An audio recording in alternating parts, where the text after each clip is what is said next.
आज हम स्टार्ट करेंगे नया चैप्टर, चैप्टर नंबर 13। और ये चैप्टर न्यूक्लियर बॉम्ब वगैरह बनाना हो ना तो इसी चैप्टर को पढ़ना होता है, ठीक है।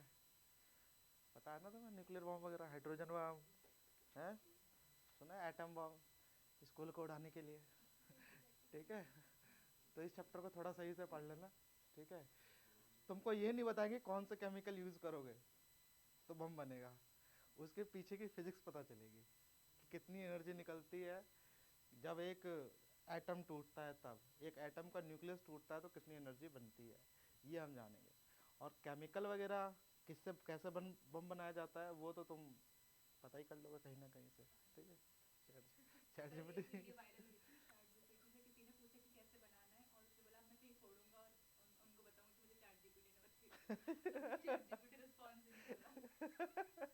बेचारा सदमे में चला गया। वो मैं देख रहा था, अभी आया हुआ है एमएससी वाले ग्रुप में मेरे, ठीक है। आ जाओ। तो देखो भाई, मतलब आसान है ना आजकल, ठीक है। कुछ केमिकल्स का यूज़ कर लो और बम बना लो, छोटे मोटे बम तो बन ही जाओ, बना ही लोगे, ठीक है। चलो, सबसे पहले हम बात करेंगे इस चैप्टर के अंदर न्यूक्लियर कॉम्पोजिशन। देखो कुछ चीज़ें हैं हमको जो ध्यान से रखनी है, बहुत छोटा चैप्टर है ये, ठीक है। इसके अंदर मेन चीज़ें अपने को पढ़नी है, और मोस्ट ऑफ द चीज़ें जो आज हमें पढ़ाऊंगा ना आधे घंटे के अंदर, वो सारी चीज़ें आप लोगों ने पढ़ रखी होगी पहले से, ठीक। सबसे पहला जो टॉपिक है इसके अंदर वो बनता है बेटा न्यूक्लियर कॉम्पोजिशन। न्यूक्लियर कॉम्पोजिशन का मतलब क्या होता है, न्यूक्लियर जिससे बना होता है न्यूक्लियस। तो न्यूक्लियस किससे बना होता है, तो आप बोलोगे सर न्यूक्लियस बना होता है आपका प्रोटॉन से, और किससे बना होता है आपका न्यूट्रॉन से। किससे बना होता है बेटा, प्रोटॉन से और न्यूट्रॉन से। प्रोटॉन को किससे रिप्रेजेंट करेंगे हम, जेड से, न्यूट्रॉन को किससे रिप्रेजेंट किया जाता है बेटा, एन से। इन दोनों को ना कंबाइनली साथ में एक नाम दिया गया है, इनको बोला जाता है बेटा न्यूक्लियॉन। इनको कंबाइनली क्या नाम दिया गया बेटा, न्यूक्लियॉन। जब मैं न्यूक्लियॉन बोलूं तो इसका मतलब है मैं प्रोटॉन की भी बात कर रहा हूं और किसकी बात कर रहा हूं, मैं न्यूट्रॉन की भी बात कर रहा हूं, ठीक है। अब ध्यान दो एटॉमिक नंबर क्या होता है, तो ये पता ही होगा आपको, कितने प्रोटॉन है इसके न्यूक्लियस में, इसे क्या बोलते हैं बेटा, एटॉमिक नंबर। मास नंबर क्या होता है, तो आप बोलोगे सर जो सम होता है प्रोटॉन प्लस न्यूट्रॉन का, इसे क्या बोलते हैं बेटा, मास नंबर। यहाँ तक की बात समझ में आई। ये सारी बेसिक चीजें हैं जो आप लोगों को पहले से ही पता है। अरे पता है ना भाई, ये केमिस्ट्री में पहला पढ़ा ही होगा। किसी भी एलिमेंट का एटॉमिक नंबर क्या होता है, उसके अंदर जितने प्रोटॉन होते हैं, इलेक्ट्रॉन से नहीं कैलकुलेट किया जाता है, क्योंकि इलेक्ट्रॉन तो लूज और गेन होता रहता है, ठीक है। तो ध्यान रखना इन सब चीज़ों को, ठीक है। दूसरा, अब आता है बेटा जो सबसे जरूरी टॉपिकों में से एक है, एटॉमिक मास यूनिट। क्या बेटा, एटॉमिक मास यूनिट। बोर्ड पे ध्यान दो। एटॉमिक मास क्या होता है, ये होता है बेटा जब mass of single atom of a chemical element, किसी भी केमिकल एलिमेंट का जो सिंगल एटम है उसका मास जो होता है उसी को हम क्या बोलते हैं बेटा, एटॉमिक मास यूनिट। अभी जो एटॉमिक मास यूनिट होता है ना बेटा, ये कार्बन 12 को ध्यान में रख के बनाया गया है। पढ़ा होगा 9th क्लास के अंदर, किसको रेफरेंस लेके बनाया गया बेटा, कार्बन 12 को, ठीक है। तो एटॉमिक मास क्या होता है, ये पॉइंट ध्यान रखना है आप लोग को, 1/12 of the mass of the carbon 12 atom. ये क्या होता है, 1/12 of the mass of the carbon 12 atom. Carbon 12 atom का 1/12 मास होता है, ठीक है। अब ध्यान दो, इसको अगर समझना चाहो तो इसका एक तरीका होता है, ध्यान समझना।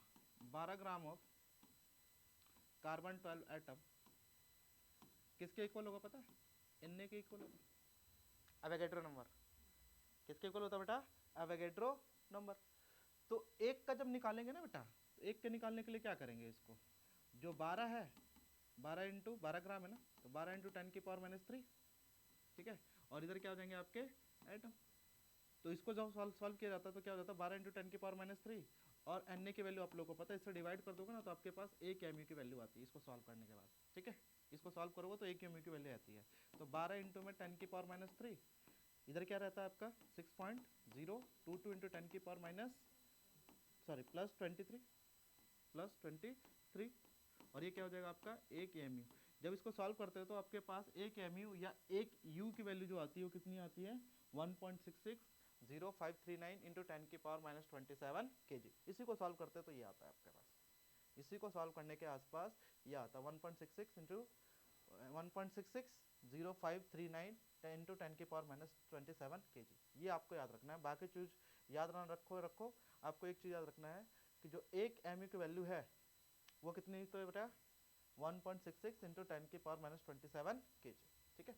अब आगे की बात करते हैं, ध्यान समझना। अब हर चीज का, हर एक एलिमेंट का जितने भी पार्टिकल हैं आपके एटम के न्यूक्लियस के अंदर, कौन कौन से पार्टिकल होते हैं बताना?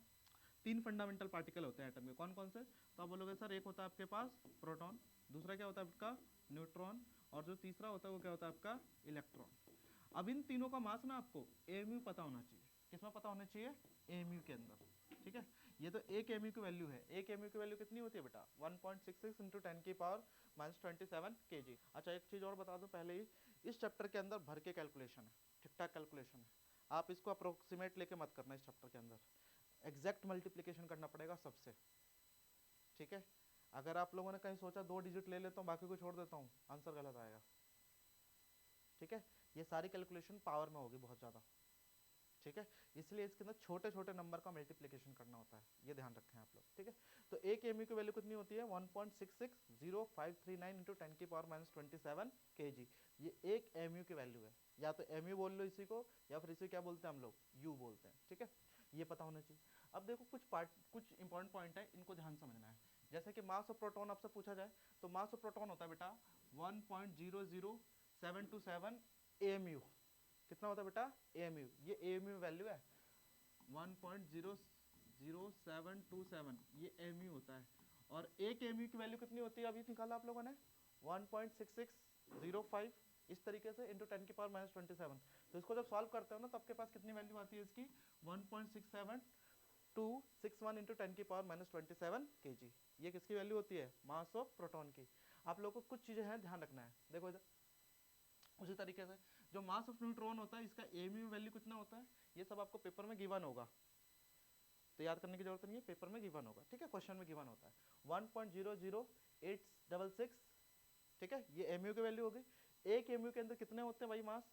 ये पता आपको केजी में कन्वर्ट कर रहे हैं, तो इससे मल्टीप्लाई करना पड़ेगा, आपके पास आंसर केजी में आ जाएगा, ठीक है। उसी तरीके से जो मास ऑफ आपका क्या होता है इलेक्ट्रॉन, उसकी वैल्यू कितनी होती है? 0.00055 एमयू। ये एमयू में वैल्यू है। फिर इसको मैं क्या कर रहा हूँ? केजी में कन्वर्ट करने के लिए किससे मल्टीप्लाई कर रहा हूँ? 1.66605 इंटू 10 की पावर -27। तो अपने पास कितना आता है? 9.1 इंटू 10 की पावर -31 kg। मुझे यहाँ से दो चीज़ें बताओ आप लोग। ये जो मैंने बताया, जो रेड कलर में किया ना बेटा, ये है मास इन एमयू। किसमें बेटा? मास इन एमयू। ये सारी वैल्यू मास इन एमयू है, ठीक है। इधर मैं क्या कर रहा हूँ? उसको केजी में कन्वर्ट कर रहा हूँ। किस में कन्वर्ट कर रहा हूँ बेटा? Convert in KG, convert in KG, ठीक है। यहाँ तक की बात समझ में आई क्या? अब यहाँ से दो कंक्लूजन निकाल रहे हैं। यहाँ पे सबसे पहले मुझे बताओ, न्यूक्लियस के या फिर पूरे एटम के अंदर सबसे ज़्यादा भारी पार्टिकल कौन है? तो आप बोलोगे सर न्यूक्लियस के अंदर या फिर एटम के अंदर सबसे भारी पार्टिकल है, वो हमको दिखाई दे रहा है एक ही चीज़, वो कौन है आपका? न्यूट्रॉन। क्योंकि प्रोटॉन जो है उसका मास इससे कम है। इसका देखो मास कितना है? 727। आगे का सारा डिजिट सेम है। इसका देखो कितना है? 8666। इसलिए याद रखना पहली बात, जो मास ऑफ न्यूट्रॉन होता है वो हमेशा ग्रेटर देन होता है क्या? आपका मास ऑफ प्रोटॉन। ये जरूरी चीज़ है। दूसरी चीज़, एक रिलेशन और है अपने पास निकालना, relation between mass of proton and electron. ये पेपर में पूछा हुआ है, ध्यान रखना। तो जो मास ऑफ प्रोटॉन होता है ऑब्वियस सी बात है ज़्यादा होता है, तो जो मास ऑफ प्रोटॉन होता है वो n1840 times mass of electron होता है। या फिर इसी को अगर हम निकाले बेटा, तो देखो यहाँ से मास ऑफ इलेक्ट्रॉन की वैल्यू किसके इक्वल आ जाएगी? m प्रोटॉन अपॉन में 1840, ठीक है। ये होती है बेटा मास ऑफ प्रोटॉन की वैल्यू, ठीक है। इसको जल्दी लिखो फटाफट, ठीक है। यहाँ तक की बातें कर ली। ये दो पॉइंटों को लिखो फटाफट, लिखो जल्दी। अब हम बात करेंगे बेटा, हर एक बेसिक टॉपिक को देख लो, रिप्रेजेंटेशन ऑफ एलिमेंट, ठीक है। मैं बेसिक से 9th क्लास से करा रहा हूँ, ध्यान रखो। रिप्रेजेंटेशन ऑफ एलिमेंट का मतलब है किसी भी एलिमेंट को रिप्रेजेंट करने के लिए आपको क्या करना है? सबसे पहले उसको x से रिप्रेजेंट करना। x का मतलब है बेटा कोई भी एलिमेंट। नीचे क्या लिखा जाता है बेटा? z, और ऊपर रिप्रेजेंट किया जाता है बेटा a। ये सिंबल है रिप्रेजेंटेशन। जैसे कि मान लो कार्बन है, कार्बन कैसे रिप्रेजेंट करेंगे? कार्बन का सिंबल 6, कार्बन का सिंबल C, और प्रोटॉन कितने होते हैं? 6, और इसके एटॉमिक मास कितना होता है बेटा? 12। इस तरीके से रिप्रेजेंटेशन किया जाता है, ठीक है। तो याद रखना, नीचे रिप्रेजेंट किया जाता है किसको? प्रोटॉन को, और ऊपर रिप्रेजेंट किया जाता है प्रोटॉन प्लस न्यूट्रॉन को, ठीक है। तो ये याद रखना आप लोगों को, ठीक है। ये बेसिक चीज़ है, ठीक है। कोई दिक्कत यहाँ तक की बातों में? और जो आपका प्रोटॉन होता है, जो मास नंबर होता है, किसके इक्वल होता है? Z plus N. तो एन की वैल्यू क्या हो जाएगी? A minus Z। कहने का मतलब है, जब हम ये सिंबल बनाते हैं तो इस सिंबल के अंदर से ये क्या आपका ए, ये क्या है जेड, तो ऊपर वाले में से अगर इसको घटा देते हैं तो अपने पास क्या निकल के आ जाता है बेटा, न्यूट्रॉन। क्या निकल के आ जाता है, न्यूट्रॉन। तो ये ध्यान रखना चाहिए आप लोगों को, ठीक है। अगली बात, जैसे कि इसके अंदर बताओ कितने find the number of proton, electron and neutron, बता सकते हो? तो कोई भी न्यूट्रल आता है मैं, उसके अंदर क्या होता है, जितने प्रोटॉन होते हैं उतने ही क्या होते हैं आपके इलेक्ट्रॉन होते हैं। और ऊपर वाले में से इसको घटा दो, 197 में से 79 घटा दो, तो ये क्या निकल के आ जाएंगे आपके, न्यूट्रॉन। न्यूट्रॉन कितना हो जाएगा इसके अंदर, बताना एक बार, 8, ठीक है। तो कितना आ जाएगा, 118, ठीक है। यहाँ तक की बात है। तो ये सारी चीज़ें आप लोगों को आती है पहले से, तो इसको ज़्यादा हम पढ़ेंगे नहीं। अब आता है मेन टॉपिक जो ये आप लोगों को पढ़ना है, ठीक है। उसको स्किप भी कर सकते हैं क्योंकि वो पढ़ रखा है, ठीक है। नेक्स्ट टॉपिक जो है आपका वो क्या है बेटा, आपका न्यूक्लाइड। इंपॉर्टेंट टॉपिक है, आता है सवाल। न्यूक्लाइड क्या होता है बेटा, आप लोगों ने देखा होगा जो हर एक एलिमेंट का न्यूक्लियस है वो अलग अलग बिहेव कर रहा है। हर एक एलिमेंट का जो न्यूक्लियस है वो क्या कैसा बिहेव करता है बेटा, अलग अलग। कैसे अलग अलग बिहेव करता है? कई दफ़े क्या होता है जो आपका प्रोटॉन है उसको न्यूट्रॉन के इक्वल होता है। कई दफ़े क्या होता है, न्यूट्रॉन की संख्या ज़्यादा होती है, प्रोटॉन की संख्या क्या होती है, कम होती है। यानी कुछ ना कुछ डिफरेंस होता रहता है न्यूक्लियस के अंदर, तो उसी को हम बोलते हैं बेटा न्यूक्लाइड। उसी टर्म को हम क्या बोलते हैं बेटा, न्यूक्लाइड। उसे क्या बोलते हैं बेटा, न्यूक्लाइड। तो न्यूक्लाइड क्या होता है, और nuclide is a specific nucleus. ये क्या होता है बेटा, specific nucleus characterize by, characterize कैसे होता है, by its number of proton. किससे कैरेक्टराइज होता है, नंबर ऑफ प्रोटॉन से होता है, neutron, and its energy state, nuclear energy state कैसी है उससे ये कैरेक्टराइज किया जाता है, ठीक है। अब ये बेटा तीन तरीके के होते हैं, बोर्ड पे ध्यान दे लो। सबसे पहले कितने तरीके के होते हैं, तीन। न्यूक्लाइड होती है तीन तरीके की, आप लोगों ने दो ही पढ़ा होगा। एक जो होता है उसको बोलते हैं बेटा आइसोटॉप, क्या बोलते हैं इसको, आइसोटॉप। जो दूसरा होता है बेटा उसको बोलते हैं आइसो, और जो तीसरा होता है उसे क्या बोलते हैं, आइसोटोन। ये तीन होते हैं। अब तीनों को एक ट्रिक समझ लो आप, पहले से याद करने का। पहला क्या होता है, आइसोटॉप, पी दिख रहा है, तो इसके अंदर पी का मतलब क्या है, प्रोटॉन। प्रोटॉन को मतलब जेड सेम होना चाहिए, क्या होना चाहिए इसके अंदर, जेड सेम होना चाहिए। बाकी सब चीजें ए क्या हो जाएगा यहाँ पे, अलग, डिफरेंट, ठीक है। आइसोबार्स, भार, बार की जगह भार से याद रखो। भार का मतलब मास, भार का मतलब एक तरीके से क्या हो गया आपका, मास से रिलेट करना है, होता नहीं है, याद करने का तरीका है। तो भार का मतलब क्या है, मास से रिलेटेड है। मास से रिलेटेड का मतलब क्या है, इसके अंदर ए की वैल्यू क्या होगी आपके पास, सेम, लेकिन जेड की वैल्यू क्या होगी आपकी, डिफरेंट। ये क्या देखो, टोन, एन सुनाई दे रहा है, एन का मतलब क्या है इसके अंदर, एन की वैल्यू सेम होनी चाहिए, बाकी सारी चीज़ें डिफरेंट। तो इस तरीके से याद रखना आपको। आइसोटॉप में क्या होता है, प्रोटॉन सेम होते हैं, आइसोबार में एटॉमिक मास सेम होता है, और जो आपका आइसोटोनिक में क्या सेम होता है आपका, न्यूट्रॉन सेम होता है। क्लियर हुआ यहाँ तक की बात है? इस तरीके से इसको याद रखना, ये ट्रिक है, ठीक है। चलो अब इसको पढ़ लेते हैं भाई, आइसोटॉप क्या होता है। आइसोटॉप क्या होता है, डेफिनेशन देख लेते हैं एक बार। आइसोटॉप क्या होता है, atom of the same element which have the same atomic number but different mass number. यानी ऐसा न्यूक्लियस जिसके अंदर जेड की वैल्यू क्या हो आपके पास, सेम हो, लेकिन जो ए की वैल्यू है वो क्या है बेटा आपका, डिफरेंट हो। तो ऐसे न्यूक्लियस को हम क्या कैरेक्टराइज करते हैं, क्या बोलते हैं उसको, आइसोटॉप। क्या बोलते हैं इसको, आइसोटॉप। एग्जाम्पल, एग्जाम्पल पेपर में जरूरी है। तो पहला एग्जाम्पल, ये एग्जाम्पल है, पहला एग्जाम्पल, हाइड्रोजन। हाइड्रोजन तीन फॉर्म में एग्जिस्ट करता है, कौन कौन सा? तो आप बोलोगे सर 1H1, डायरेक्ट लिखना है, ये पूरा नहीं लिखना, 1H1, 1H2 और 1H3। ये क्या है, हाइड्रोजन का आइसोटॉप है। किसका आइसोटॉप है बेटा, हाइड्रोजन के। ऐसे बेटा आपके कार्बन के भी होते हैं। कार्बन के कोई बता सकता है, क्लोरीन के बता दो, चलो कार्बन के बता दे तो पहले, 6C12, 6C13, 6C14। कार्बन के भी तीन आइसोटॉप होते हैं, ध्यान रखना है। उसी तरीके से आपके क्लोरीन के भी होते हैं, 35, 17Cl, 37। फोर्थ यूरेनियम भी होता है, 233, U92, 235, U92, 238। ये समझ में है? ये किसके आइसोटॉप है, सारे के सारे हाइड्रोजन के। पूछ सकता है ये किसके है बेटा, कार्बन के, ये किसके है, क्लोरीन के, ये किसके है आपके, यूरेनियम के, ठीक है बेटा। अच्छा मुझे बताओ, इन सब के अंदर एक चीज खासियत दिख गई आपको, सबके अंदर जो प्रोटॉन की संख्या होती है वो क्या होती है, सेम। किसी भी केमिकल रिएक्शन के अंदर जो उसकी केमिकल प्रॉपर्टी है वो कौन डिसाइड करता है, उसके प्रोटॉन।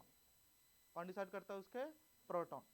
इसलिए याद रखना जो आइसोटॉप होते हैं इनकी एक खासियत होती है क्या, इनकी सेम केमिकल प्रॉपर्टी होती है। क्या होता है बेटा, सेम केमिकल प्रॉपर्टी होती है, same chemical property but different physical property. ये ध्यान रखना है क्योंकि इनका मास क्या है, अलग अलग, मास से इनका फिजिकल प्रॉपर्टी डिसाइड होता है, पहली बात तो ध्यान रखना।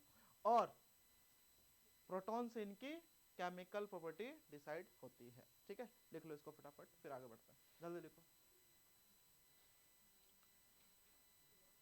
दो बचे हुए क्या, ये नोट करके लिख लेना, क्या इनकी क्या होती है, same chemical properties but different physical properties. लिखिएगा नोट करके, same chemical properties but different physical properties. ठीक है, क्लियर है, बाकी सब लिखवा दिया मैंने पहले ही, यूरेनियम का, क्लोरीन का। ठीक है, अब हम बात करते हैं, देखो आइसोबार्स। आइसोबार्स देखो भाई, सिंपल सा calculation, isobars all nuclide with the same mass number but different atomic number. कहने का मतलब क्या है, ये सब लिख लिया करो। Z की वैल्यू क्या होगी इसके अंदर, Z की वैल्यू क्या होती है यहाँ पे, डिफरेंट बट ध्यान दो इधर, ऑल न्यूक्लियाइड्स बोल रहा है with same mass number but different atomic number, यानी कि डिफरेंट एटम की बात भी कर रहे हैं यहाँ पे। तो Z की वैल्यू डिफरेंट होती है और A की वैल्यू क्या होगी यहाँ पे, सेम। जैसे कि एक एग्जांपल देखो इधर, ये क्या है 1s3 और 2he3। कहने का मतलब है यहाँ पे देखो प्रोटॉन कितने हैं, एक, यहाँ प्रोटॉन कितने हैं, दो, यहाँ पे A की वैल्यू कितनी है, 3, यहाँ भी A की वैल्यू कितनी है, 3। यानी दोनों के अंदर A की वैल्यू सेम है, लेकिन Z की वैल्यू दोनों के अंदर क्या है आपका, डिफरेंट है। ठीक है, लिखो इसको बेटा। एक दूसरा एग्जाम्पल भी अपने पास पीवी और बिस्मथ का। ठीक है, इसका एग्जाम्पल क्या है, ध्यान समझना। इसका होता है बेटा 82,214 और इसका होता है बेटा 83,214। लिख लो, दोनों के अंदर देखो प्रोटॉन अलग अलग है, लेकिन इनका एटॉमिक मास क्या है, दोनों का सेम। जब ये होता है तो बेटा इनकी केमिकल प्रॉपर्टी क्या हो जाएंगी, अलग अलग, लेकिन इनकी फिजिकल प्रॉपर्टी क्या होगी, इनकी सेम होगी। ठीक है, लिख लो फटाफट, same chemical, same physical property but different chemical property.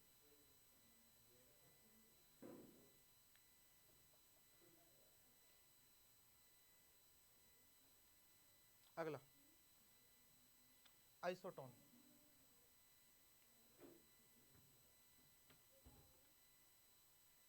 आगे बढ़े ना, आइसोटोन की बात करते हैं। ठीक है, आइसोटोन में क्या होगा, न्यूट्रॉन सेम होंगे, बाकी एटॉमिक मास अलग अलग होगा। ठीक है, आओ देखते हैं इसको भी। ठीक है, कोई दिक्कत है तक की बातों में। ठीक है, ये सारे पॉइंट जो है ना असर्शन रीजन में पूछ सकता है, इसलिए मैंने बोला जहाँ पे प्रोटॉन सेम होंगे उनकी केमिकल प्रॉपर्टी सेम होगी, बाकी सारी चीज़ें अगर अलग है तो उनकी फिजिकल प्रॉपर्टी अलग अलग होगी। ठीक है, अगला है आपका आइसोटोन्स। आइसोटोन्स क्या होता है, देखो nuclide with same neutron number but different atomic number. कहने का मतलब है इसके अंदर Z की वैल्यू क्या होगी, डिफरेंट, और N की वैल्यू क्या होती है इनके अंदर, सेम। एग्जाम्पल के लिए देखो इधर, मरकरी 80 198, AU 79 197। आप निकाल के देखो इसके अंदर कितना आ रहा है, इसके अंदर करोगे तो कितना आएगा 118 न्यूट्रॉन की संख्या, इसके अंदर भी करोगे तो कितना आ रहा है न्यूट्रॉन की संख्या 118। करके देख लो कितना आ रहा है बेटा 118।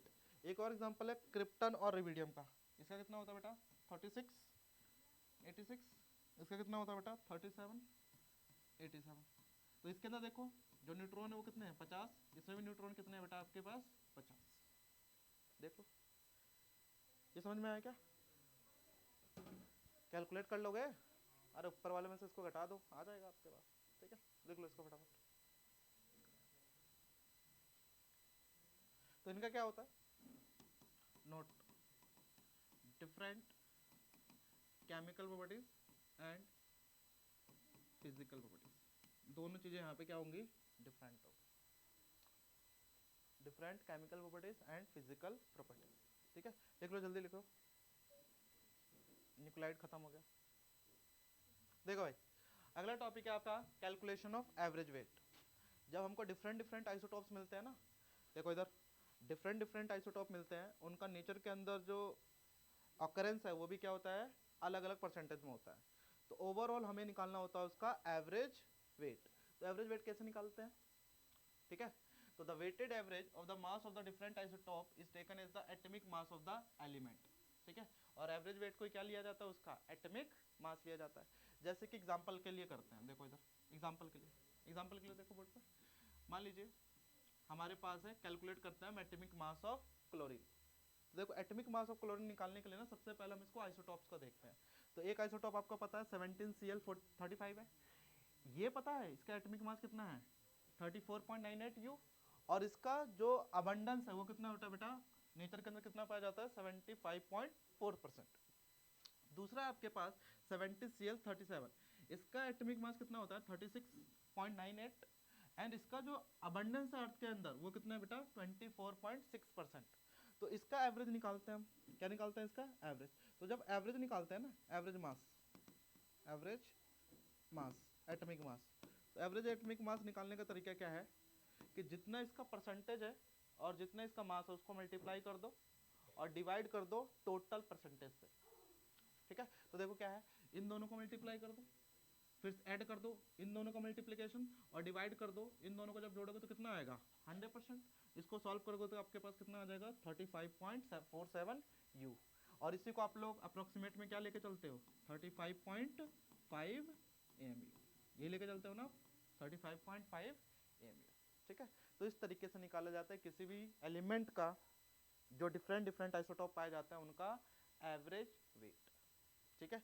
आता है, कर रखा है नहीं कर रखा है, कर रखा होगा ना, केमिस्ट्री में पहले ही पढ़ा चुके होते हैं सारी चीजें। करोगे, लिखोगे कि स्किप करें, अरे लिखोगे इसको, 9th क्लास में पढ़ा था यार,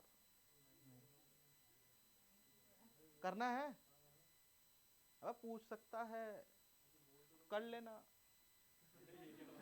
आ जाओ अगला टॉपिक, साइज ऑफ न्यूक्लियस। तो लिखो यार, next topic size of nucleus, ये सब मत लिखना कुछ भी, size of nucleus next topic लिखिएगा, size of nucleus topic next है, साइज ऑफ न्यूक्लियस। इसके अंदर लिखना फर्स्ट पॉइंट बना कर लिखो, size of nucleus. Size of nucleus लिखिएगा, इज कैलकुलेटेड बाई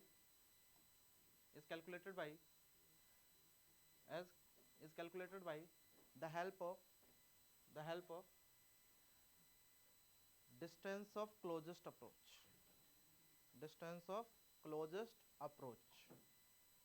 याद आ रहा कुछ, distance of closest approach, nucleus के कितना पास गया उसे क्या बोलते हैं बेटा, डिस्टेंस ऑफ क्लोजेस्ट अप्रोच। अब इधर देखो, सब इधर देखो बोर्ड पे, यहाँ से आते हैं आपके 3 मार्क्स के सवाल, अब 2 मार्क्स 3 मार्क्स के सवाल यहाँ से आने स्टार्ट हो जाते हैं, ठीक है। अभी तक बेसिक टॉपिक था, अब ये एडवांस टॉपिक है, ये नहीं पढ़ा होगा आप लोगों ने। अब बात करते हैं बेटा साइज ऑफ न्यूक्लियस। तो इधर देख बेटा, जब साइज ऑफ न्यूक्लियस निकालना होता है ना, कुछ चीज़ों को ध्यान रखना है पहले। क्या, जनरली जो आपका रदरफोर्ड का एक्सपेरिमेंट था उसने बताया था कि जो न्यूक्लियस का जो साइज होता है, जो शेप होता है, वो जनरली कैसा होता है आपका स्फेरिकल होता है। तो आपको कंसीडर करना है, generally consider the shape of nucleus as spherical, ये मान के चलना है कि जो शेप होता है न्यूक्लियस का वो क्या होता है आपका स्फेरिकल होता है। कैसा शेप होता है इसका, स्फेरिकल। ध्यान दो, इसका शेप कैसा होता है बेटा, स्फेरिकल, यानी कि न्यूक्लियस को कैसे लेके चलना है आपको, स्फेरिकल इन शेप। इसका शेप कैसा रहेगा आपका, स्फेरिकल रहेगा। पहली बात समझ में आई, न्यूक्लियस का शेप कैसा रहता है बेटा, स्फेरिकल रहता है, ठीक है। अब मुझे बताओ, इस स्फेयर के अंदर ही सारे के सारे न्यूक्लियन रह रहे होंगे, इसी स्फेयर के अंदर कौन रह रहा होगा आपका, प्रोटॉन रहता है, और इसी के अंदर कौन रहता है आपका, न्यूट्रॉन रहता है। अब ये मत बोल देना इलेक्ट्रॉन भी रहता है, इलेक्ट्रॉन रहता है, इलेक्ट्रॉन रहता है इसमें, कहाँ रहता है इलेक्ट्रॉन है, इलेक्ट्रॉन कहाँ रहता है, अवनी ऑर्बिट कहाँ है, ये मैंने न्यूक्लियस बनाया वैसे। तो न्यूक्लियस के अंदर कौन रहता है? न्यूट्रॉन रहता है। और कौन रहता है? प्रोटॉन रहता है। ठीक है। हाँ। कई इलेक्ट्रॉन भी बना के आ रहे हो, इसके अंदर इलेक्ट्रॉन को भी डाल देते हैं। ठीक है। और इन दोनों को हम कंबाइनली क्या बोलते थे, अगर याद होगा तो? इन्हीं को हम क्या बोलते हैं? न्यूक्लियन। इन्हें क्या बोलते हैं बेटा? न्यूक्लियन। कहने का मतलब है कि इस स्फीयर का क्या पैरामीटर होता है, याद ही होगा कि इस गिवन वॉल्यूम के अंदर, इसी वॉल्यूम के अंदर, इस गिवन वॉल्यूम के अंदर, यही तो इसका स्फीयर का कुछ ना कुछ वॉल्यूम होगा। और इसी वॉल्यूम के अंदर कौन रहता होगा आपके? इसी वॉल्यूम के अंदर कौन रहता होगा? तो आप बोलोगे सर इसी वॉल्यूम के अंदर तो ए रहते हैं। ए रहने का मतलब क्या है? प्रोटॉन प्लस न्यूट्रॉन को हम क्या बोलते हैं बेटा? ए बोलते हैं। और समझ में आई क्या? तो कहने का मतलब है, ध्यान समझना कॉन्सेप्ट क्या, कि जो वॉल्यूम ऑफ स्फीयर है, main concept, volume of sphere है वो डायरेक्टली प्रोपोर्शनल होता है किसके? मास नंबर के। डायरेक्टली प्रोपोर्शनल किसके होगा बेटा? मास नंबर का। क्योंकि उसी वॉल्यूम में तो कौन रह रहा है आपका? प्रोटॉन भी रह रहा है और न्यूट्रॉन भी रह रहा है। और प्रोटॉन और न्यूट्रॉन को हम जनरली क्या बोलते हैं बेटा? Mass number. यानी कि क्या बोल सकता हूं कि जो वॉल्यूम है वो डायरेक्टली प्रोपोर्शनल है किसके बेटा? एक है। वॉल्यूम डायरेक्टली प्रोपोर्शनल है किसके बेटा? एक है ना। मुझे बताना वॉल्यूम कितना होता है स्फीयर का? तो बोलोगे sir volume of sphere, volume of sphere, तो बोलोगे सर वॉल्यूम ऑफ स्फीयर होता है 4/3 पाई आर क्यूब। आर मान लेते हैं इसका क्या है बेटा? रेडियस। तो कितना आ जाएगा आपके पास? प्रोपोर्शनल टू ए। ध्यान समझना। बाकी सारी चीजों को एक तरफ कर दो,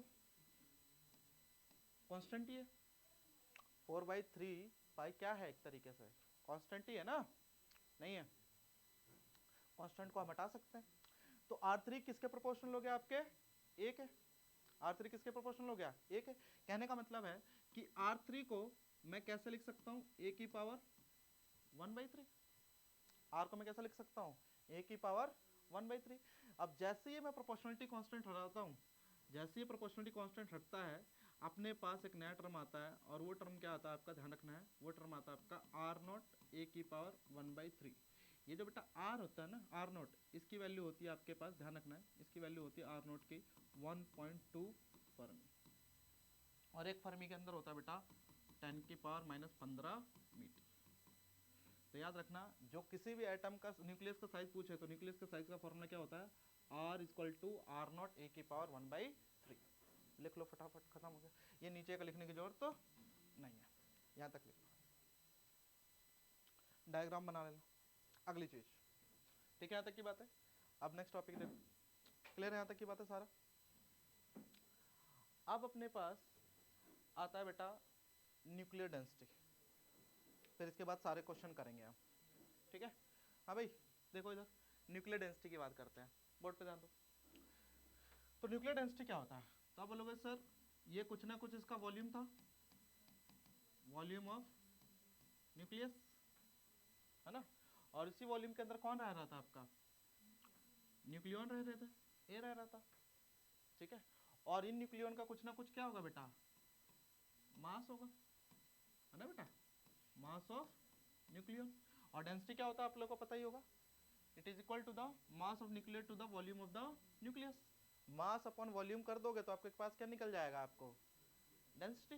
तो इधर देखो, इधर देखो, इधर बोर्ड पे ध्यान दो, बोर्ड पे ध्यान दो, मैं इधर निकाल रहा हूँ डेंसिटी ऑफ न्यूक्लियस, बोर्ड पे ध्यान दो, ठीक है? तो डेंसिटी क्या होता है? तो आप बोलोगे सर डेंसिटी जो होगा वो होता है बेटा mass of, total mass of nucleus, total, board पे ध्यान दे ले भाई, total mass of nucleus upon में वॉल्यूम ऑफ न्यूक्लियस। कोई दिक्कत? वॉल्यूम ऑफ न्यूक्लियस, कोई दिक्कत यहाँ तक की बात है? टोटल मास को डिवाइड कर दो किससे? टोटल वॉल्यूम से। टोटल मास कितना होगा बताओ? तो आप बोलोगे सर जो टोटल मास होगा, पहली बात तो अपने को ये पता है, जब हम टोटल मास निकालेंगे, ध्यान समझना, टोटल मास ऑफ न्यूक्लियस कैसे निकाला जाता है? टोटल मास ऑफ न्यूक्लियस कैसे निकालेंगे? तो टोटल मास ऑफ न्यूक्लियस का मतलब है उसके अंदर हम देखेंगे कितने न्यूक्लियन है, देखेंगे ना कितने न्यूक्लियन है, और कितने न्यूक्लियन है इसको हम मल्टीप्लाई कर देंगे इसके एटॉमिक मास यूनिट से। ध्यान समझना, एक न्यूक्लियन होगा तो उसको मल्टीप्लाई करना पड़ेगा किससे, एमयू से।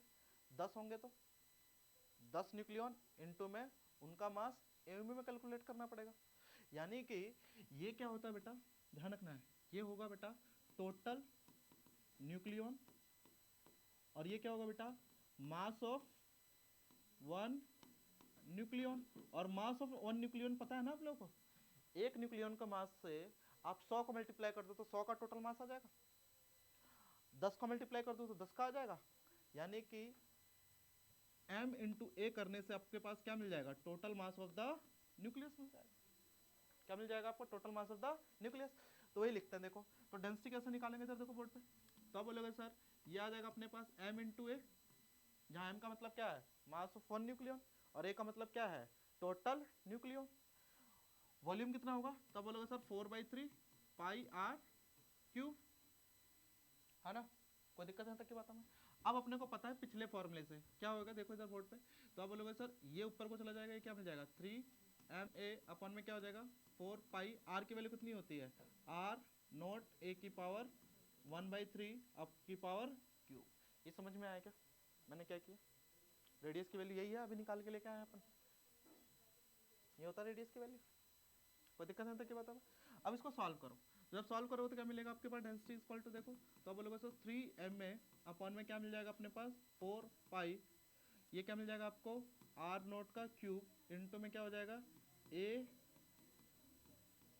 कैंसल आउट, तो क्या मिल जाएगा आपको 3ma अपॉन में क्या मिल जाएगा आपके पास 4 पाई आर नोट का क्यूब इनटू में ए से भी कैंसल, यानी रो की वैल्यू कितनी आ गई 3m अपॉन में 4 पाई आर नोट। कोई दिक्कत, अच्छा इधर देखो, यहाँ जितने भी टर्म मिले हैं ना बेटा ये सारे कांस्टेंट है, 3 constant, mass of one nucleon is constant, शुरुआत में निकाल दिया था हमने, 4 constant, pi constant, R naught is also constant, सबकी वैल्यू लिखो, तो 3 इंटू में इसकी वैल्यू कितनी थी 1.66 इंटू 10 की पावर माइनस 27, इसकी वैल्यू निकालो कितनी थी इसकी वैल्यू, तो 4 इंटू में 3.14, और इसकी वैल्यू कितनी होती है 1.2 इंटू 10 की पावर माइनस 15 का क्यूब। जब इसको पूरा प्रॉपर सॉल्व करते हैं तो आपके पास आंसर आता है 2.3 इंटू 10 की पावर 17 kg पर मीटर क्यूब। अच्छा एक चीज़ और बतानी है यहाँ पे, क्योंकि ये नंबर क्या है आपका कांस्टेंट है, ये पूरा का पूरा फॉर्मूला क्या है आपका, तो आप किसी भी न्यूक्लियस के लिए निकालो उसकी डेंसिटी का आंसर क्या आएगा सेम, चाहे आप हाइड्रोजन का निकालो, चाहे आप कार्बन का निकालो, चाहे आप यूरेनियम का निकालो, आप दुनिया के किसी भी न्यूक्लियस का निकालो उसकी डेंसिटी क्या रहेगी आपकी, सेम रहेगी, क्योंकि निकालने का तरीका तो यही है। तो ये देखो जब निकालोगे तो सारे टर्म कांस्टेंट में ही आएंगे हमेशा, तो याद रखना है क्या, density of a nucleus is independent of mass number, density जो है वो मास नंबर के क्या है इंडिपेंडेंट है, ये सबने लिखना है। और दूसरा क्या है, density of nuclear matter is approximately 2.3 into 10 की पावर 17 kg पर मीटर क्यूब, लिख लो इसको फटाफट, ये 2 से 3 मार्क्स में आता है प्रूफ करने को इस चैप्टर से, ठीक है। चलो अब बेटा हम बात करते हैं क्वेश्चंस की, देखो इधर बोर्ड पे, तो मास नंबर के ऊपर डिपेंड नहीं करता है, कांस्टेंट होता है, पहली बात तो याद रखना है, ठीक है। और कितनी कांस्टेंट होती है ये मैंने बता दिया आप लोगों को, ठीक है। क्वेश्चन करो, given the mass of an iron nucleus, अरे क्वेश्चन करना नहीं है वो होते ही खत्म हो गया ये, given the mass of iron nucleus is 55.85 u and a is equal to 56, find the nuclear density. तो डेंसिटी तो मास के ऊपर डिपेंड नहीं करती ना बेटा, कितनी रहेगी इसकी 2.3 इंटू 10 की पावर 17 kg पर मीटर क्यूब, अभी तो किया था वो पूरा लिखना है आप लोगों को डेरिवेशन, ठीक है, हो गया खत्म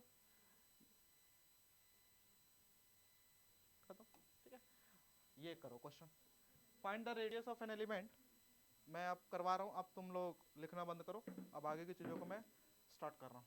देखो इधर, find the radius of an element x whose atomic mass is 343, कोई एलिमेंट है उसका रेडियस कितना दे रखा है बेटा 340, सॉरी एटॉमिक मास कितना दे रखा है 343, और इसका क्या निकालना है बेटा रेडियस निकालना, तो आप बोलोगे सर रेडियस निकालना है ना, r इक्वल टू कितना होता है r नॉट a की पावर, निकल गया आंसर, तो कितना आ जाएगा इसका r equal to r naught, तो ऐसे रहेगा a की पावर 3/3, सॉल्व करना कितना आएगा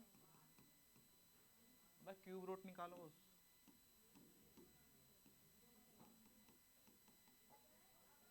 पता है हाँ, तो कितना आ गया आंसर 7r0, आर की वैल्यू कितनी आ गई 7r0, और जब इसको सॉल्व करोगे तो आर की वैल्यू कितनी आ जाएगी 7 इंटू में 1.2 फर्मी, यानी कितना आ जाएगा 8.4 फर्मी।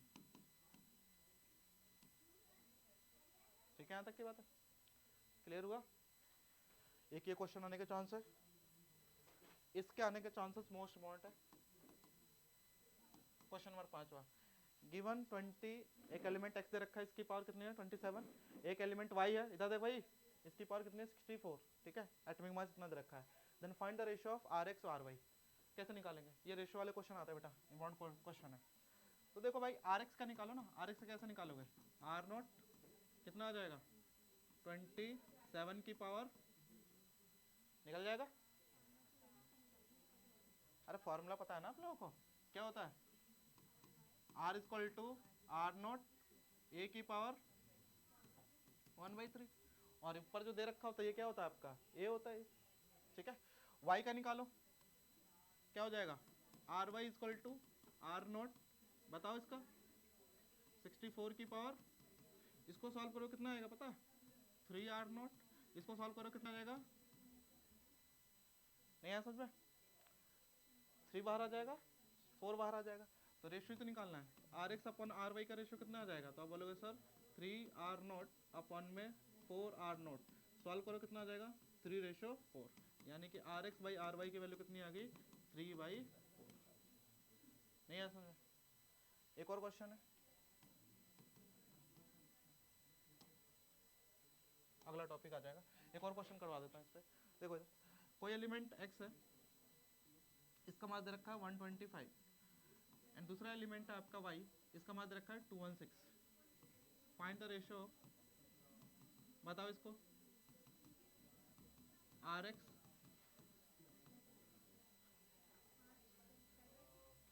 सिंपल तरीका कितना आ जाएगा r इक्वल टू r0 125 की पावर 1/3, ry r0 216 की पावर कितना आ जाएगा बेटा 5r0, कितना आ जाएगा 6r0, सॉल्व कर लो क्या आ जाएगा आपके पास, rx बाई ry की वैल्यू कितनी आ गई आपके पास, तब बोलोगे सर 5r0 6r0, r0 से r0 खत्म 5/6, ये आंसर आएगा। समझ में आया क्या, तो ये इस टाइप के क्वेश्चन आपको आने चाहिए एक, ठीक है, ये सारे क्वेश्चन आने चाहिए आपको, जितने क्वेश्चन करवाए हैं ये सारे आने चाहिए, 4 5 6 क्वेश्चन करवाए ना, ये सारे क्वेश्चन हो जाएंगे, कोई दिक्कत है तक की बात है। Now next topic is mass energy equivalence, ठीक है, इसको थोड़ा समझना स्टार्ट करेंगे, बोर्ड पे ध्यान दो। नेक्स्ट टॉपिक है मोस्ट इम्पोर्टेंट टॉपिक है, यहाँ से क्वेश्चन पक्का है आपका, ठीक है। अब देखो कहानी क्या होती है मास एनर्जी इक्विवेलेंस की, इसको ध्यान से समझना आप, ठीक है। अब ये जो कहानी है कॉन्सेंट्रेट करो 10 मिनट, इसको केवल समझो, मास एनर्जी इक्विवेलेंस, बोर्ड पे ध्यान दो बेटा, सारे कॉन्सेंट्रेट करो, सारे कॉन्सेंट्रेट करो। शुरुआत में जब न्यूक्लियस बना होगा, न्यूक्लियस बनने का मतलब क्या है, जब न्यूक्लियॉन्स एक दूसरे के करीब आए होंगे, ध्यान समझना कहानी को। तो पहले तो जब यूनिवर्स बन रहा होगा तब की कहानी है, सबसे सबसे स्टार्ट की कहानी बता रहे हैं हम, जब मैटर बनना स्टार्ट किया होगा तब की कहानी है ये, ठीक है, कि सारे के सारे मैटर क्या होंगे एक दूसरे से दूर होंगे, इस तरीके से, इस तरीके से पार्टिकल होंगे, जो न्यूक्लियॉन है प्रोटॉन न्यूट्रॉन क्या होंगे एक दूसरे से इस तरीके से क्या होंगे, दूर होंगे, होंगे, न्यूक्लियॉन है ये क्या है बेटा आपके न्यूक्लियॉन, ठीक है। न्यूक्लियॉन का मतलब है इसके अंदर कौन है आपके प्रोटॉन भी है और कौन है आपके न्यूट्रॉन भी है। न्यूक्लियॉन का मतलब क्या है, इसमें प्रोटॉन भी है प्लस में क्या है आपके पास न्यूट्रॉन भी है। अब क्या होगा, अब इन्होंने सोचा भाई देखो हम चलो इस सृष्टि का निर्माण करते हैं, दुनिया का निर्माण करते हैं यार, ठीक है, वर्ल्ड को बनाते हैं, यूनिवर्स को बनाते हैं, ठीक है। तो उसको बनाने के लिए सबसे पहले क्या बनना पड़ेगा भाई, एक एटम बनना पड़ेगा, क्या बनना पड़ेगा बेटा, एटम। तो एटम जब बनना होगा तो ये क्या होंगे, जितने न्यूट्रॉन थे उनके बीच में रिपल्शन भी हो रहा होगा, भाई प्रोटॉन प्रोटॉन है तो प्रोटॉन प्रोटॉन के बीच में क्या होगा, रिपल्शन भी हो रहा होगा। लेकिन इनको क्या होना पड़ेगा, मजबूरी है, यूनिवर्स को क्रिएट करना है। तो यूनिवर्स को क्रिएट करना है तो इनको क्या होना पड़ेगा, एक जगह आना पड़ेगा। और ये जब एक जगह आए ना बेटा, तो हुआ क्या, सारे के सारे जब इसके अंदर आए तो कुछ अमाउंट में एनर्जी क्या हो गई, रिलीज हो गई। कुछ अमाउंट में जो आपका मास था ना, कुछ अमाउंट में, देखो इधर बोर्ड पे, some amount of mass, some amount of mass is released in the form of energy। जब ये एक दूसरे के पास आए तो हुआ क्या, क्योंकि ये कॉम्पैक्ट हो रहे थे, तो हुआ क्या कि इसके अंदर से क्या हुआ, सम अमाउंट में ना एनर्जी क्या होगी, निकलने लगी। सम अमाउंट में एनर्जी क्या होने लगी बेटा, निकलने लगी। अब ये एनर्जी कहाँ से निकली है, क्योंकि जो सम मास था ना, ये जो मास था यही किसकी फॉर्म में निकला बेटा, in the form of energy. पूरी मॉडर्न फिजिक्स इसी के ऊपर चलती है, mass energy, mass energy. Einstein भी इसी के ऊपर चलता है, मास एनर्जी। तो हुआ क्या, जब एक दूसरे से कंबाइन हो रहे थे ना बेटा, तो क्या हुआ कि कुछ अमाउंट में जो मास है ना, वो किसकी फॉर्म में निकल गया बेटा, in the form of energy. और कुछ अमाउंट में जब मास एनर्जी की फॉर्म में निकला, तो उसके बाद जो नया स्ट्रक्चर बना, उसी का नाम क्या डाला हमने, न्यूक्लियस। इसी का नाम क्या पड़ा बेटा, न्यूक्लियस। उसी का नाम क्या पड़ा, न्यूक्लियस। तो मुझे बताओ किसका मास ज्यादा होगा, न्यूक्लियस का मास ज्यादा होगा या न्यूक्लियन का मास ज्यादा होगा, सोचो। तो आप बोलोगे सर न्यूक्लियन का जो मास है वो ज्यादा होगा एज कंपेयर टू न्यूक्लियस, क्योंकि जब न्यूक्लियस बनेगा तो क्या होगा, सम अमाउंट में मास जो है वो किसकी फॉर्म में रिलीज हो जाएगा, in the form of energy. और इसी को बोला जाता है mass energy equivalence. Mass energy equivalence क्या होता है, देखो, mass is another form of energy. Mass energy equivalence का मतलब क्या है, ध्यान समझ लो। मास एनर्जी इक्विवेलेंस का क्या है, आइंस्टीन की दी हुई थ्योरी है, तुम लोग पढ़ रहे हो इसको, आइंस्टीन ने दिया भाई, इसको समझ रहे हो, दे के चला भी गया, 100 साल हो गए इसको क्या हुआ, ठीक है। आ जाओ, तो इसको क्या बोलते हैं बेटा, mass is another form of energy. अब जितने भी न्यूक्लियर रिएक्टर है ना बेटा, जितने भी एटॉमिक बॉम्ब है, सारी चीजें इसी के बेस पे चलती हैं। 1 ग्राम न्यूक्लियस, 1 ग्राम जो आपका यूरेनियम का न्यूक्लियस होता है ना, 1 ग्राम के अंदर पता नहीं क्या हो जाएगा, 2 kg में तो पूरी दुनिया खत्म हो जाएगी। न्यूक्लियर बम बने गया तो 2 kg में बता रहा हूँ, 2 kg यूरेनियम से पूरी दुनिया खत्म, इतनी एनर्जी निकलती है। 1-1 kg में तो पता नहीं सालों भर बिजली बन जाती है पूरे देश के अंदर, एक एटम इतनी एनर्जी प्रोड्यूस करता है, ठीक है। तो देखो इधर क्या हुआ, तो क्या बोला उसने, देखो इधर बोलो, mass is another form of energy. जो मास है वही किसकी फॉर्म में कन्वर्ट हुआ बेटा, एनर्जी की फॉर्म में, इसलिए इसको क्या बोलते हैं बेटा, मास एनर्जी इक्विवेलेंस। और इसके बीच में एक रिलेशन दिया, और ये जो रिलेशन दिया था वो दिया था आपके साइंटिस्ट, किसका नाम, आइंस्टीन ने। इसी को बोलते हैं E equal to mc square, जहाँ पे E का मतलब है एनर्जी, M का मतलब है मास, C का मतलब है स्पीड ऑफ लाइट। और स्पीड ऑफ लाइट क्या है आपका, कांस्टेंट। तो चेंज क्या होगा, मास एनर्जी में कन्वर्ट होगा और एनर्जी मास में कन्वर्ट होगा, इसी को बोलते हैं मास एनर्जी इक्विवेलेंस। समझ में आया क्या, ठीक है। यहाँ मैंने लिख रखा है बहुत सारा, मर्जी है लिखो ना लिखो, कोई फर्क नहीं पड़ता इसको, ठीक है। तो ये पॉइंट याद रख लेना, interchangeability of mass and energy. The relation fundamentally change the view that mass and energy were separate and conserve independently, they are different forms of the same physical quantity. कहने का मतलब है मास जो है वो एक ही, मास और एनर्जी एक ही क्वांटिटी, इसको मान सकते हो आप, mass is another form of energy मान सकते हो, ठीक है। यहाँ तक की बातों को लिख लो, फिर आगे बढ़ते हैं, लिख लो। अच्छा तुम लोग लिखोगे नहीं ना अभी, क्वेश्चन करवाने थे तुमसे तो, हाँ ठीक है। यहाँ तक की बातें क्लियर हो गई। अब एक टॉपिक बनता है अगला, उसे बोलते हैं मास डिफेक्ट। अभी बताऊंगा मास डिफेक्ट क्या होता है, पहले ये समझ में आया क्या यहाँ तक की बातें, ठीक है। यहाँ तक के पेज छोड़ दो, क्वेश्चन के लिए आप लोग एक पेज छोड़ दो, ये लिखना स्टार्ट करो। क्वेश्चन के लिए आप लोग 5-6 क्वेश्चनों के लिए एक पेज छोड़ दो, ये लिखना स्टार्ट करो, मास एनर्जी इक्विवेलेंस लिखो, एक पेज छोड़ दो। According to Einstein, according to Einstein, according to Einstein, special theory of relativity, special theory of relativity, according to Einstein, special theory of relativity, mass is the another form of, mass is the another form of energy,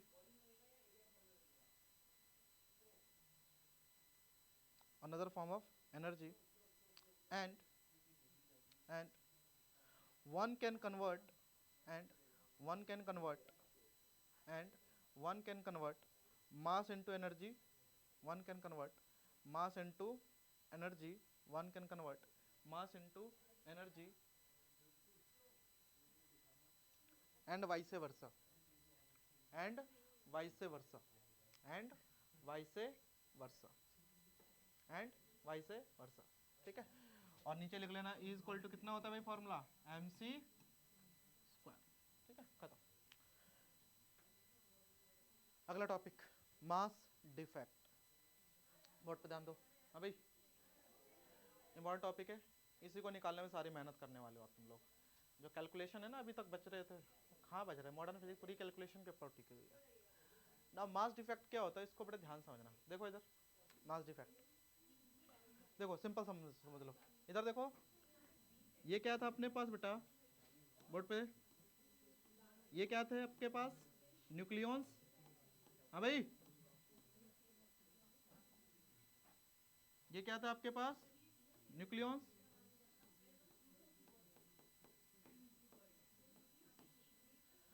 ये क्या हुए थे एक दूसरे से combine हुए थे, और जब ये कंबाइन हुए थे तो हुआ क्या था, सम अमाउंट में जो मास था वो क्या हुआ था, mass is lost, some amount of mass क्या हो गया था यहाँ पे, लॉस्ट हो गया था। किसकी फॉर्म में, in the form of, in the form of energy. तो ये क्या बेटा आपके न्यूक्लियॉन, और ये क्या बेटा आपके न्यूक्लियस, ये क्या बेटा आपका न्यूक्लियस। पहले दो चीज समझ में आई क्या, न्यूक्लियॉन और ये क्या आपका न्यूक्लियस। तो मुझे बताओ किसका मास ज्यादा होगा, तो आप बोलोगे सर ऑब्वियस सी बात है जो मास ऑफ न्यूक्लियॉन होता है वो ग्रेटर होता है किससे, मास of nucleus.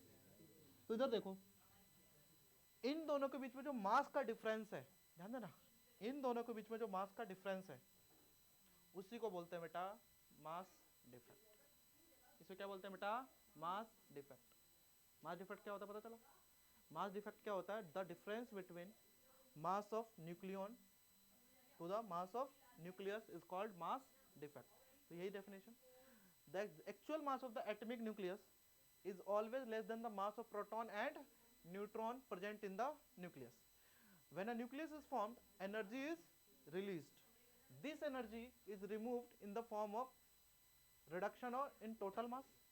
This missing mass is known as the mass defect and it accounts for the energy released. ये लिखना चाहो ये लिख लो, नहीं फिर ये डेफिनेशन लिखना दूसरा वाला। क्या होता है मास डिफेक्ट का, the difference between the mass of the individual protons and neutron in a nucleus and the actual measured mass of the nucleus, ठीक है। इसी को बोलते हैं बेटा मास डिफेक्ट। लिखो डेफिनेशन। और मास डिफेक्ट को रिप्रेजेंट किया जाता है बेटा डेल्टा एम से। मास डिफेक्ट को रिप्रेजेंट किया किससे किया जाता है आपका, डेल्टा एम से, ठीक है।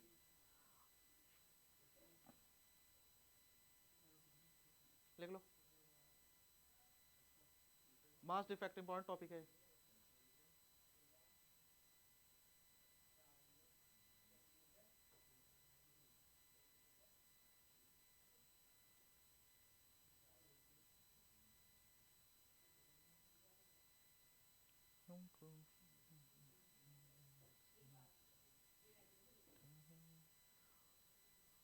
ठीक है, तो मास डिफेक्ट क्या होता है, मास का डिफरेंस, ठीक है। कैसे कैलकुलेट किया जाता है ये हम देख लेते हैं, ठीक है। लिख ले यहाँ तक की बात है।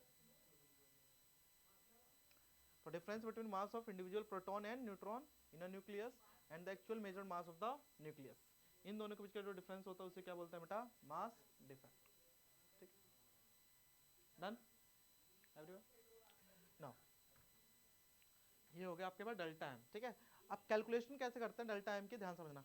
ये जिसको लिखना हो जगह छोड़ दो, बाद में लिख ले, कोई दिक्कत नहीं है, ये को मेन कॉन्सेप्ट यहाँ पे बना रखा है मैंने, ठीक है। देखो मास डिफेक्ट का कैलकुलेशन कैसे करते हैं, ध्यान दो, देखो इधर मास डिफेक्ट, तो मास डिफेक्ट का कैलकुलेशन कैसे किया जाता है, ठीक है। तो देखो mass defect is calculated by subtracting the actual mass of the nucleus from the calculated mass of the individual protons and neutron when they are free। कहने का मतलब क्या है, इधर देखो डेल्टा एम की वैल्यू कैसे निकालते हैं, देखो डेल्टा एम का formula, delta M mass defect कैसे निकाला जाता है। तब बोलोगे सर हम देखेंगे कितने प्रोटॉन है, कितने प्रोटॉन है, और उसको मल्टीप्लाई कर देंगे एक प्रोटॉन के मास से, और एक प्रोटॉन का मास अभी निकाला था हमने 1.006 वाला जो मास था एमयू में, एमयू में निकाल रहे हैं, किसको, किस में निकाल रहे हैं इसको, एमयू में। प्लस में क्या करेंगे, mass of number of neutron, उसको मल्टीप्लाई करेंगे क्या, मास ऑफ न्यूट्रॉन। तो ये किसका मास हो गया, पता चल गया ये किसका मास है, तो आप बोलोगे सर ये हो गया मास ऑफ न्यूक्लियन। किसका मास हो गया बेटा, न्यूक्लियन। कितने प्रोटॉन है उसको मल्टीप्लाई कर दो मास ऑफ एक प्रोटॉन, कितने न्यूट्रॉन है उसको मल्टीप्लाई कर दो मास ऑफ एक न्यूट्रॉन, तो टोटल मास ऑफ न्यूक्लियन आ गया।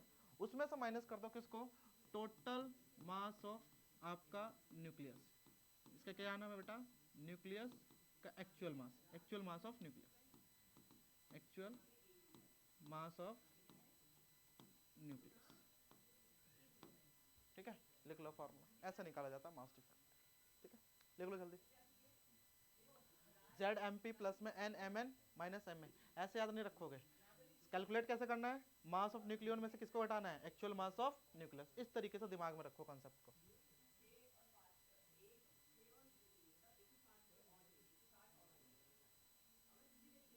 करवा रहा हूँ, बाकी सब क्वेश्चन करना, जैसे कि ये रहा, हाँ भाई इसका मास निकालना है, देखो इधर calculate the mass defect for a 17Cl atom for which the actual mass is इतना।